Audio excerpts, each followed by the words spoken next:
There should be no shame. It is her body. It is her choice. The shame, I just can't subscribe to anything to do with this topic. It infuriates me. It's so ridiculous.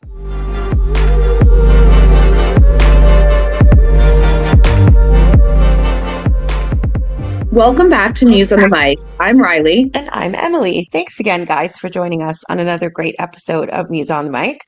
We've got a little bit of a controversial one as usual today, but I think it's an interesting topic that definitely applies to the entire industry. Riley, what are we talking about today? Today we are talking about slut shaming, bullying, really. And we're going to start by watching a video from Call Her Daddy podcast, which is one of our favorites, Alex Cooper. I just love her. But it highlights slut shaming to a huge degree, to a worldwide magnitude. And we're talking about Monica Lewinsky to start this one off.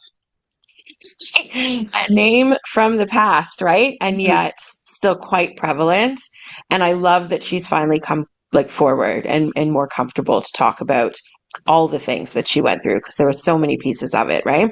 But as a bigger picture, it's such a common example that not just women deal with, not just like celebrities, but bleeds immensely into sex work.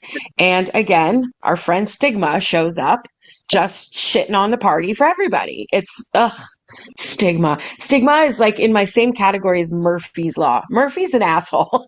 And so Stigma shit on everything. Everyone's having a perfectly good day till Murphy's Law shows up. And Stigma just rains on everyone's fucking party, including all the fun, sexy things. So let's watch that clip. Let's chat on the other side and dig right into this, because, yeah. Let's go. Monica Lewinsky, welcome to Call Her Daddy. Thank you. Monica Lewinsky, former White House intern Monica Lewinsky, notorious for her affair with President Bill Clinton. One of the most infamous scandals in presidential history. She's the one who's been slut-shamed for a mutually consensual affair. It was 24/7, every single day, cable, front pages. She is simply too famous, it seems, to have a normal life. I was very quickly painted as a stalker, mentally unstable, not attractive enough. You were 22 years old. He was 49. You were an intern. He was the president of the United States. Because of the power dynamics and the power differential, I never should have fucking been in that position. There was so much collateral damage for women of my generation to watch a young woman to be pilloried on the world stage, to be torn apart for my sexuality, for my mistakes, for my everything. I was in my early 30s. I have nothing. That was the point when I realized how much had been taken from me. I lost my future. That video highlights the abuse of power, or that power dynamic blew my mind. And it's really a perspective that to me is so right in front of your face. Like, it makes complete sense. Yet I didn't at the time. Again, we're going back, to the 90s here, or I think it was to 1990. I never thought about it from that perspective. And this poor woman who, on a very public stage, was slut shamed. It's terrible. The biggest public stage possible, really, right? Because despite the shifts in politics now, 90s was peak. Whoever runs America runs the world, right? And to have that, there is nobody higher. You could have an affair with Jesus and still half the world doesn't even believe in him. So this was extreme beyond. I can't imagine at 22. I think even men listening could think what they were like at 22 and take the sex out of it, take even the slut shaming out of it, being put on that kind of spotlight where you're in every cover of a magazine, you're in every front page of a newspaper, when newspapers were just the main way to get information. Thank God that didn't happen to her in the days of social media, because I guarantee it wouldn't have been a shorter scandal in terms of calendar time, but it certainly would have been the most magnified situation, magnified 20 times over. I can't imagine. I don't know if I would have survived through something like that. And I think even people with exceptional mental health, everybody has something that can break them. And the fact that she is strong enough to now talk about it, the fact that she's still here, I commend her all day, every day. And you and I have had a couple fascinating conversations about this topic as we've been kind of planning, because I wasn't too curious about politics in the 90s. I was barely, I was a teenager-ish. Like, I know, I'm trying to like math that in my head. I was very young and I certainly didn't care about the like, dynamics of the world. And yet I remember sitting watching the impeachment hearings because my dad was all about politics. And absolutely, I thought the blowjob thing was very like, so funny. We all learned all kinds of things about sex techniques and cigars and vaginas and all these things. It was just scandalous and quite funny. I think as I kind of matured as an adult and really dove into politics, I've watched a few documentaries about her. I've seen other like political commentary type people talk about this exact aspect. And at those moments, I was like, oh, that's right. Like I didn't think about it. I think people also need to consider that this was before the Me Too movement. And so the norm was most women in their day-to-day life, let alone their professional life, had a creepy boss, a weird doctor, the guy at the bus stop, everybody everywhere that just does certain things that overstep power balance or dynamic of who's kind of got the upper hand. And I wouldn't even say that always is about the power aspect, because in a work environment, it could be the guy in the mailroom. It doesn't necessarily like the CEO, but the fear can be equally the same depending on what your position in the rank is. If you're a VP and the mailroom guy is inappropriate to you, I think you have much more power. I think if you're like an intern or entry level job and you're having a problem with maybe someone one up or one down, who do you go to? There wasn't HR departments like there is now. And so we just would grin and bear it. I remember distinctly in many jobs that I had, there was creepy men that did creepy things, the little like come by your desk and massage your shoulders thing, the lingering hugs, the hand too low on your back, like all the things. So take those small moments, which were hugely uncomfortable, especially my young years, and then add in the media, the president of the United States, the friend that revealed all of my secrets. Like the betrayal is so layered. It reminds me of so many of situations that we've heard since the Me Too movement came out, because it really brought a lot of that bullshit to light. And yeah, I even have personal stories myself about things that were definitely Me Too category. And so to watch her, I found her just really strong and inspirational. But my God, why are we still at a point in society that this is even possible? It's such bullshit. Like, are we not further as just a species? No. Well, I mean, I think she's really turned that pain into power, but now she is 50, right? And to think at 22, which is an adult by all legal standards, but really 22 is the year you make mistakes. It's where you learn. And I mean, this was a full-on 2-year consensual affair. And he was the one with an obligation to a spouse, not her. And let's face it, she is an intern in the White House. She idolizes him. That abuse of power is the component that I think is so important. And I mean, really, there's no one in the Northern world that didn't know her name. The fact that she survived that slut-shaming is remarkable to me. I think she's a hero. I just wonder, where were the women at that point in time to stand up for her? There was no feminism movement for her that I think there would be now. And I think now it is a little bit different. There's people like Taylor Swift that are on massive platforms that I think she even has a song called Slut, if I'm wrong, I'm sorry. But it's specifically about slut shaming. Like she is very, very vocal on the topic because she was scrutinized all the time about her sex life and relationships. And the point is, it's none of your goddamn business. Like literally, it's not. If anyone should be spoke about, it should be the man that had the affair and the relationship to his wife. 100%. And listen, Bill Clinton was not the first president to do shenanigans in the White House. Like even the salacious stuff. Marilyn Monroe was notorious for hammering out both Kennedy brothers. So, listen, if the walls could talk, there'd be a lot to say. But you're right. The slut shaming thing is just digested and kind of put out into the ether differently. That said, I think there is a comparable political story that is more recent in history that includes our industry that also has the slut shaming. And so the irony of slut shaming in the sex industry is the hypocrisy of it all, right? It's very similar to whorephobia. Why are we poo-pooing on one person's full service when, maybe you're a professional shit on people or fart in a jar girl, which full service girls might think that's disgusting. Like, there's just like, why are we judging anybody? And that brings me to Stormy Daniels, because Stormy Daniels, a notorious adult professional entertainer, porn, stripping, national tours, the works. And okay, anyone that was caught up in a sexual scandal is going to get a bit of sexual scrutiny. But Trump wasn't scrutinized for hiring a hooker. He wasn't scrutinized for the activities they did when she was spanking him with Time magazines with his face on the cover.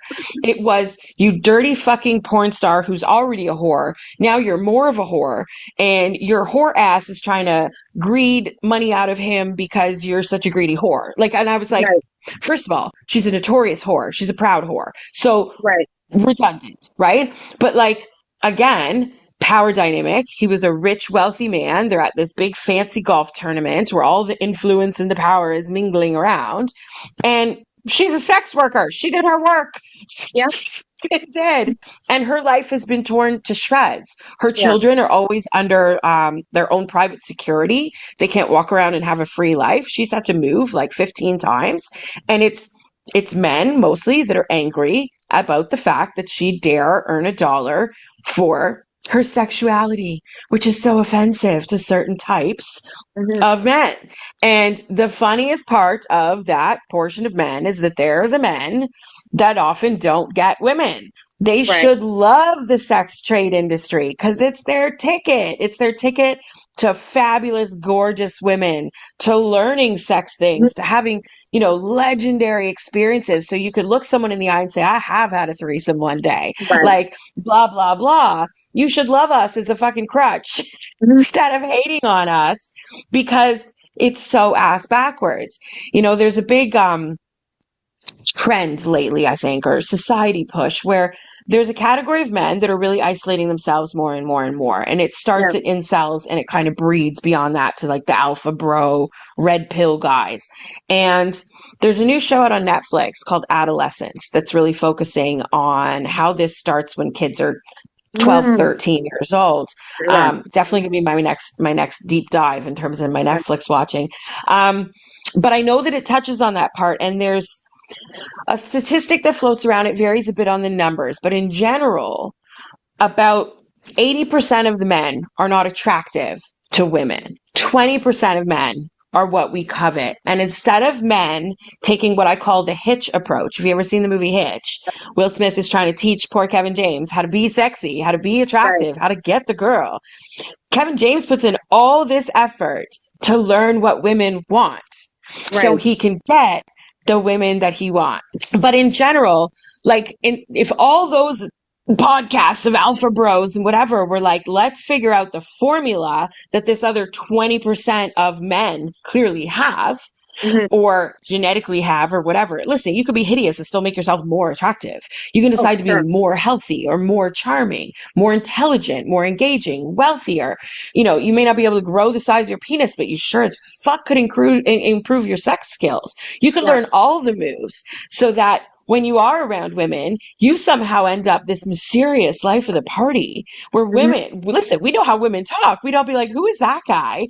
Because it's not about the attractiveness of when he walks in the door and we all go, that's fun, but that's temporary.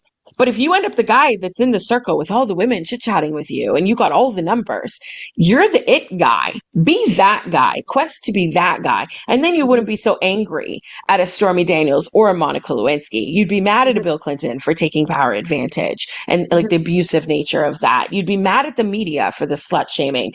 You'd be mad at all of the drag that Stormy Daniels gets, especially on Twitter. But you'd also be impressed because, let's be real, Stormy Daniels was the only one able to take a successful case to court and win against Trump. And so whether you like him or not, he did something wrong, and the penalties are according. And so again, blah, blah, blah, slut shame. Why? There's one other woman that's managed in civil court, not in criminal court, to take Trump to task. And that's a writer and an author named E. Jean Carroll.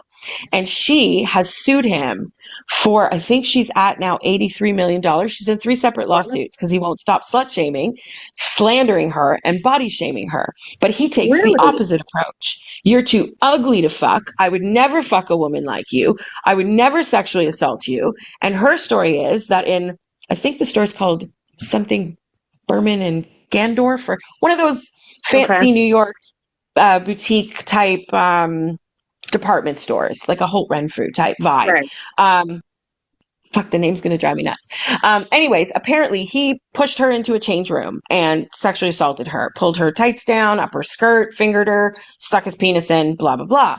And so she was able to prove it. She was able to successfully, charge him in civil court, win the case and win the money or whatever. And of course he appeals and whatever, but his immediate reaction is to go out and deny that he knows her, denies that it ever happened, denies all the stuff, which is, again, slandering her good name.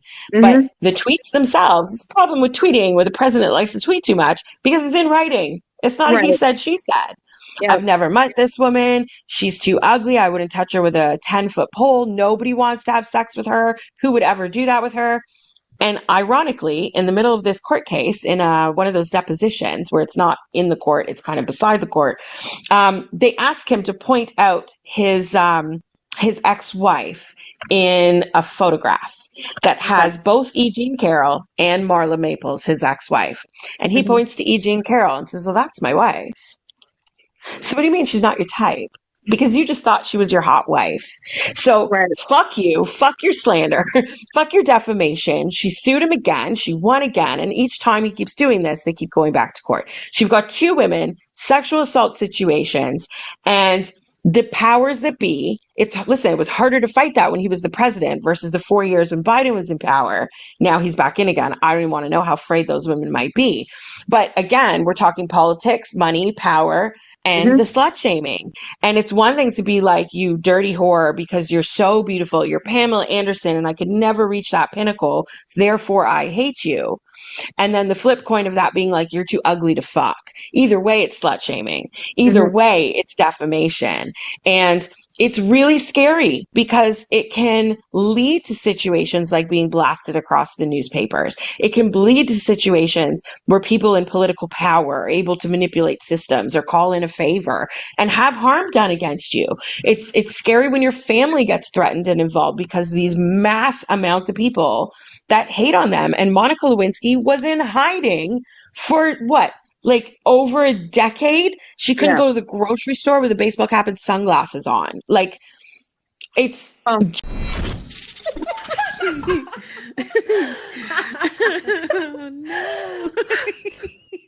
One of these girls was involved in a car accident while giving roadhead. It's the one with the titty tattoo.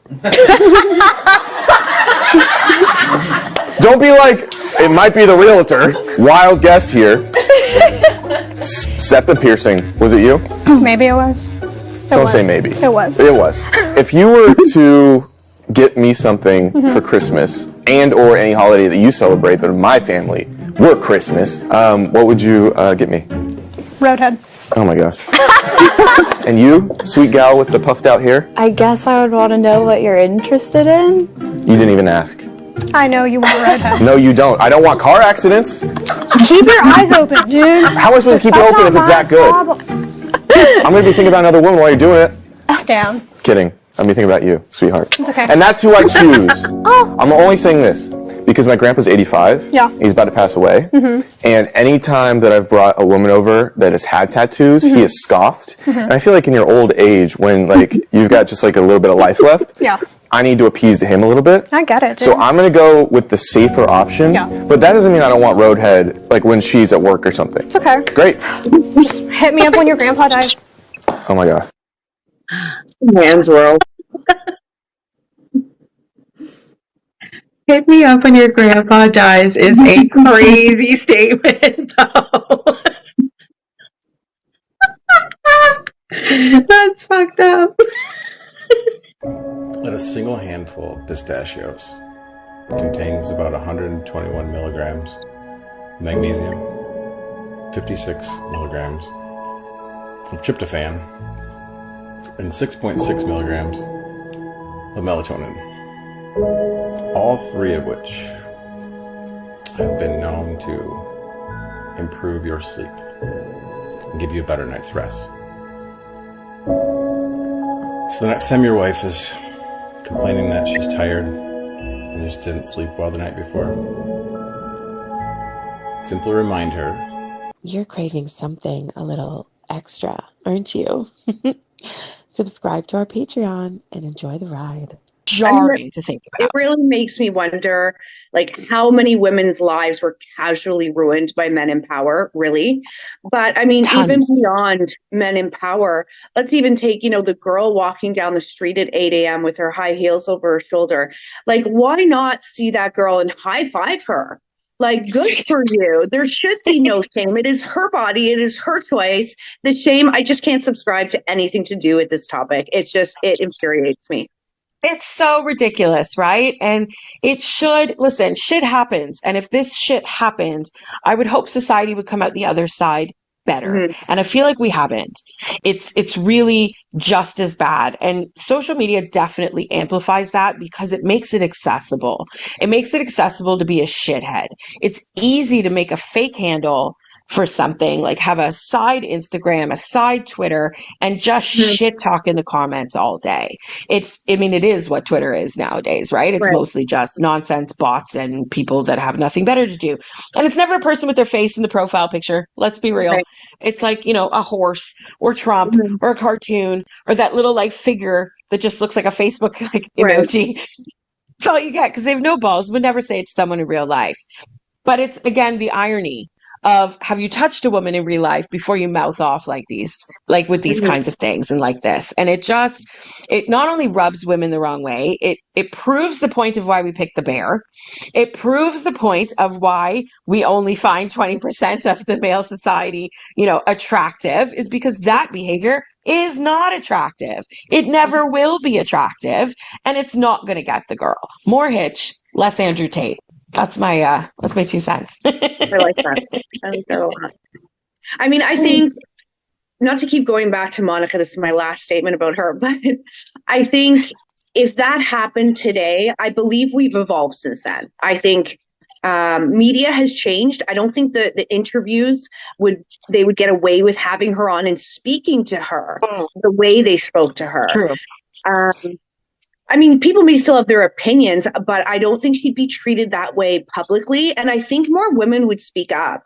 I really do. Like, I think things have changed, and thank God. It doesn't help her in her position. But like I said, I think she's grown from it and has gotten really kind of comfortable in her power and taken her power back. So kudos to her. Well, it's her story to tell, right? And it is her lived experience. She has every right to tell it.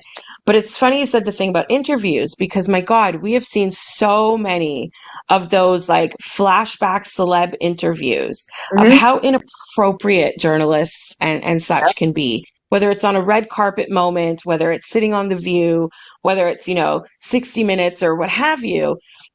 I feel like there's enough celebrity scandals that have come up over the past 10 years or so, from way back right to Diddy now, where you can look back on some of those interviews and it's so cringy that like you can hear the cringe. It's so bad.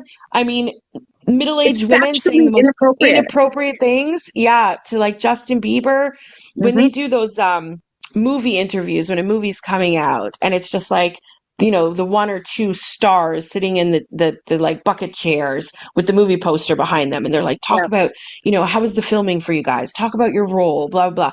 They ask these deep intellectual questions to the men. And then to the women, they're like, you had to lose 30 pounds for this role. Tell us all how you did it. Were you concerned that your breast was still too small? Right. And that's the question. And some celebs in some moments would be like, why did you ask me that? You didn't ask him shit like that. And they'll call it out. But they were so few and far between that most girls would just be like, well, you know, it's I had to like stuff my bra for the role and I ate nothing but chicken breasts and broccoli for 8 months. And the director still told me a month before I had to do more. And, you know, like just, it's almost like this groveling. Example of that is Britney Spears, the way she was treated and 1000%. sexually spoken to was absolutely disgusting. But this is where, again, kind of highlighting the way things are now. And again, kind of tooting Taylor's horn, because I remember seeing a video of Taylor Swift on a red carpet. I'm going to say it was the Grammys. And she was wearing a very high slit dress, super sexy. And she looked amazing. And the reporter or interviewer said something to her like, I think you'll be taking home more than a Grammy tonight. And she's like, would you speak to a man that way? I'm not speaking to you. And she will call them out and move on. And I think that is what needs to continue to happen, because I feel for that age of kids that worked in the industry, like Justin Bieber, even it can happen to males. It was highly inappropriate and over sexualizing them. It's so gross. And the trauma that it leads to is, listen, I don't want to ever dim down adult trauma, but there's something about childhood trauma that roots so deep into you that it creates those not just core memories, but it creates elements and like building blocks of your value system, of your self-esteem, of your goals, and how much you're able to think of yourself or of your potential. And it stifles people. It causes people so much shame, depression, all kinds of issues come from it. And listen, I think Justin Bieber is a great male example of it, because he's recently come out, I think almost just a week ago, in an interview with, I don't know if it was People or Entertainment Tonight or one of those, and was talking about how he still suffers from the anxiety, from the shame, how he goes, I mean, you don't see Justin Bieber for extreme stretches of time, and it's because he's lost in this mental abyss. And it's sad because, listen, I love a good Canadian boy every now and then, and his wholesomeness and the whole like sweetness of the Justin Bieber story. But the minute that changed into the dark side of Hollywood, they mangled that boy forever. Forever. Now he can do therapy. He can decide for, you know, certain things for himself to come out on the other side of, but he will forever carry those traumas. It will forever shape and mold how he makes decisions, how he is as a father, how he is as a partner, like big and important life decisions. And with men, I think it's even more deep rooted in self in a different way than women do. Women tend to take it as like a physical insecurity. I'm never going to be hot enough for something, or I'd never feel sexy. I'm never skinny enough. Those kind of vibes. I feel like a guy like Justin Bieber, and I'm just assuming and guessing here, but it makes a man less likely to take care of himself when men already are so resistant to, let's say, go to a doctor. Well, if you don't think you're valuable because people treated you like a commodity back then, and you still carry that as a core belief, are you really going to go and get the help you need, whether it's a therapist, whether it's, you know, a heart doctor, like whatever it is you need, you're going to be less likely to go, or more hesitant, or delay and procrastinate more, and not take care of yourself, and therefore be able to heal from your trauma, be a better husband, a better friend, a better dad, all the things, because you're carrying this shame so deeply rooted in every system of your body that it almost rejects the concept of help, or that you deserve health or betterness or mental peace or a good night's sleep, like the simplest of things. Britney is a great example of that. And we all know you're a huge Britney Spears fan. And I carry a guilt with me because when I don't know if I ever told you this, when I first learned how die hard a Britney fan you were, I thought the whole head shaving thing was the funniest thing I'd ever seen in my life. I would rewatch that clip like it was the most hilarious thing. And not once, I guess here's my flip Monica Lewinsky situation. Not once did I think about the fact that she was going through an absolute mental breakdown as this was happening. I was thinking celebrity stunt. This is fucking crazy and howling. Listen, any woman who's going and madman shaving their head, unless it's G.I. Jane the movie, is jarring. It is shocking. And there is an element to seeing, listen, if I looked at myself bald all of a sudden, I'd be howling and crying and terrified, right? Even those TikTok filters that take away a man's beard freaks them out. So like, it was funny, but it wasn't funny at all. And I thought it was so funny. And then as we became besties, I was like, I've just always carried this, that I was like, I really thought her favorite person in the world was hilarious when she was going through her literal worst moment of her life. And shame on me as a woman for thinking that, because I do know better. I should have recognized it, and I didn't. And she's a great example, even into adulthood, how much that can fuck up your life. And it's the over-sexualization from when she was what? When was she on the Mickey Mouse Club? At like 9 years old or something ridiculous? And the sexual crap started from then. And so it bleeds into pedophilia. It bleeds into the inappropriate on top of inappropriate on top of illegal. And then captured in these conservatorships and all kinds of things. I think it adds a lot of like misogyny and all kinds of things as well, thinking women can't handle themselves. We need a man to step in and take care of this because she clearly can't control herself or her body. It's just disgusting. And again, when it bleeds into our industry and sex work, it's almost as disgusting and yet completely confusing because again, sex is what we do. Right. So why are we slut shaming? Why are we body shaming? Why are we doing those kinds of things when in the world of sex, there's a market for everything? Not everybody needs double D tits. I didn't have these when I worked in the business. They were a reward for me later in life. And yet I remember thinking all the time, do I need bigger boobs to make more money in this business? Do I need to lose 20 more pounds just to make money in this business? And then add in the stigma. If a friend finds out that you work in it, why you're hiding your secret from your family, all those things we carry as a trauma with us every single day, thanks to the stigma that comes along with things. Like you said, bigger umbrella is bullying. Yeah, it really is. It's terrible. Well, I'm inspired by Monica. And as you said, I love Call Her Daddy. I think it's a great freaking podcast. She has some really like hard-hitting conversations. And I like the way that she can squeeze in like tough journalistic questions, but she's still very casual and natural about it. It doesn't seem like an interview with a journalist. It's like Wolf Blitzer is like, so... But I appreciated that made Monica more comfortable because she was very, very candid in that interview. Guys, if you haven't watched it, go watch the interview. It's really quite riveting. But I think it's a good topic for us to have talked about today because I think everyone could take a bit of moment of reflection, whether it was something in the past, someone shaving their head, or moving forward, to just give yourself a moment to breathe and figure out how you're going to approach this, how you're going to analyze this. Look for different opinions in the bigger picture because most people heard the media talking about the sluttiness of Monica Lewinsky. And so that's just what they went home with and interpreted. And had we all looked a little deeper, we would have learned a couple things. And I think Me Too movement should have come about a lot sooner than it did. So that's my advice for all the gents today. Well, and the ladies, because the ladies were terrible, Justin Bieber too. So all of us could learn from this. Take away that shame, guys. I agree. I love it. Well, thanks for joining us, guys, on this great episode of Muse on the Mic. I love these great conversations that we have, right? They're so interesting and fun. We'll see you on the next one, guys. Make sure you like and subscribe. Bye, guys.